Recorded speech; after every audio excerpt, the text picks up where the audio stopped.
আসসালামু আলাইকুম। আমাদের আগের পর্বে অবজেক্টের কিভাবে ডাইমেনশন শো করতে হয় সে সম্পর্কে আলোচনা করছি। আজকে দেখাবো আমাদের সেই ডাইমেনশনটা কিভাবে মডিফাই করতে পারি। এখানে আমাদের অবজেক্টের বেশ কিছু ডাইমেনশন দেয়া আছে। তো নিচের ডাইমেনশনটা নিয়ে আমি প্রথমে কাজ করব। এখানে আমাদের ডাইমেনশনের ৩টা পার্ট আছে। একটা হচ্ছে আমাদের এক্সটেনশন লাইন এবং এটা হচ্ছে আমাদের ডাইমেনশন লাইন এবং এটা হচ্ছে টেক্সট। তো আমি যদি এই ডাইমেনশনটা সিলেক্ট করি তাহলে কিছু গ্রিপ পয়েন্ট দেখা যাবে। এই পাশে ২টা দেখাচ্ছে এবং মাঝখানে একটা দেখাচ্ছে, আবার এই পাশে আর ২টা দেখাচ্ছে। তো মাঝখানে যে গ্রিপ পয়েন্টটা আছে এর উপর যদি আমি কার্সরটা নিয়ে যাই তাহলে কিছু মেনুর লিস্ট দেখাবে। প্রথম অপশনটাই হচ্ছে স্ট্রেস এবং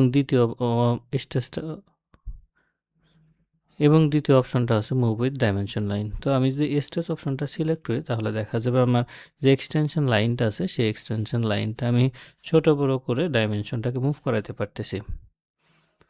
সেম যদি আবার কার্সরটা এখানে আনি, move with dimension line select করি তাহলে আমাদের যে টেক্সটটা ছিল ডাইমেনশন লাইনের সাথে সাথে আমি এটা মুভ করাতে পারতেছি, অর্থাৎ সামনে পিছনে নিতে পারতেছি এবং একই সাথে এক্সটেনশন লাইনটাও স্ট্রেস করতে পারতেছি। আমি যদি আবার এখানে আমার কার্সরটা আনি এবং মুভ টেক্সট অনলি সিলেক্ট করি তাহলে আমি শুধু টেক্সটটা এখান থেকে সিলেক্ট করে যে কোনো জায়গায় বসাইতে পারবো।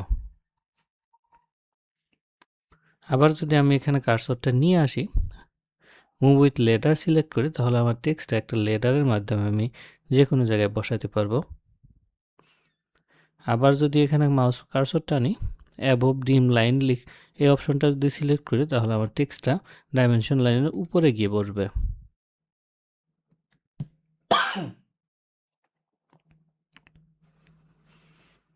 আবার কার্সরটা যদি এখানে আনি এবং আমার সেন্টার ভার্টিক্যালি যদি এই অপশনটা সিলেক্ট করি তাহলে আমার টেক্সটটা ডাইমেনশন লাইনের একদম মাঝখানে গিয়ে বসবে, অর্থাৎ উপরেও না নিচেও না, একদম মাঝখানে এসে বসছে।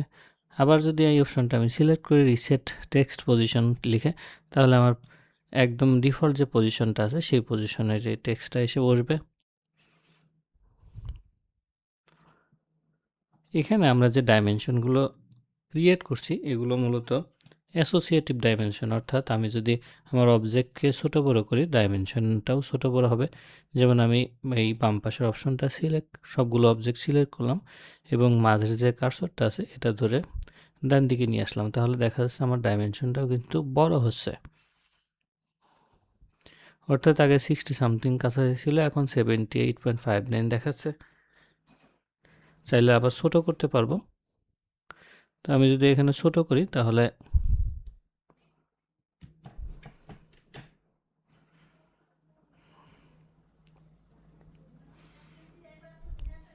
অর্থাৎ এই ডাইমেনশনগুলো হচ্ছে অ্যাসোসিয়েটিভ টাইপের। আমার অবজেক্ট যদি আমি ছোট বড় করি ডাইমেনশনটা ছোট বড় হবে। তবে আমি কোনো ডাইমেনশনকে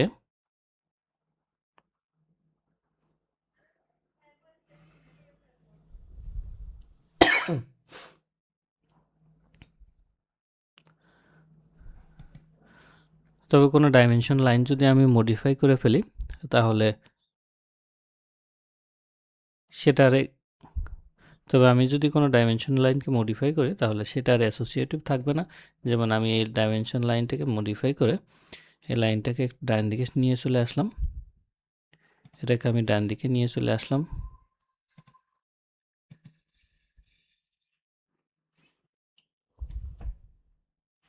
এখন যদি আমি বাম পাশের অবজেক্টটা ছোট বড় করতে থাকি তাহলে এই অবজেক্টের সাথে আমার এই উপরে যে ডাইমেনশন লাইনটা ছিল সেটা আর মুভ করবে না, অর্থাৎ এটা আর এখন অ্যাসোসিয়েটিভ নাই। আরেকটা বিষয়, আমাদের ডাইমেনশনের সমস্ত কমান্ডগুলো আমাদের যে ডিম লেয়ার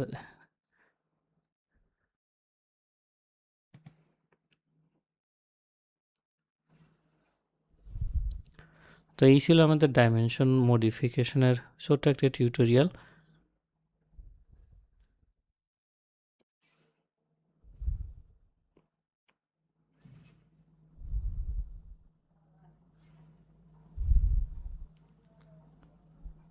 আশা করি বুঝতে কোনো সমস্যা হওয়ার কথা না।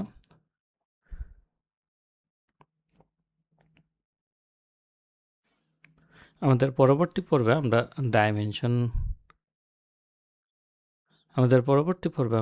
ডাইমেনশনের নতুন ডাইমেনশন স্টাইল ক্রিয়েট করা শিখব। সে পর্যন্ত ভালো থাকবেন। ধন্যবাদ সবাইকে।